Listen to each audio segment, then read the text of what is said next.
এরপরে প্রশ্ন হলো, এখন অনেক মহিলা ওয়াজ মাহফিলে ওয়াজ পরিবেশন করে, মহিলারা কি ওয়াজ করতে পারবে কিনা? ভাইরা আমার, আল্লাহ তাআলা প্রত্যেককে যার যার মতো করে সৃষ্টি করেছেন, তার কাজের পরিমণ্ডলও আল্লাহ তাআলা ঠিক করে দিয়েছেন।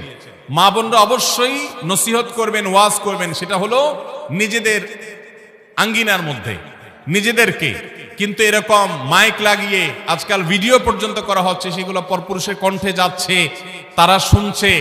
এই যে আল্লাহ রাব্বুল আলামিন কোরআনে কারিমে বলেছেন, মেয়েরা যখন কথা বলবে তখন তারা কথার ভিতরে কোমলতা সৃষ্টি করবে না। ওয়াজ মাহফিল কি কর্কশভাবে করা হয় না কোমলভাবে করা হয়? কোরআন তেলাওয়াত কি কর্কশভাবে করা হয় না মিষ্টি সুরে করা হয়?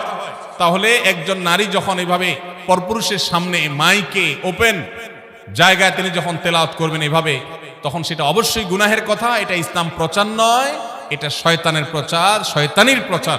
অতএব এই ওয়াজ মাহফিল, এটা ওয়াজ মাহফিলের নামে ফিতনা। তারা তাদের আঙ্গিনায় তাদের মতো করে তারা দাওয়াতের কাজ করবেন।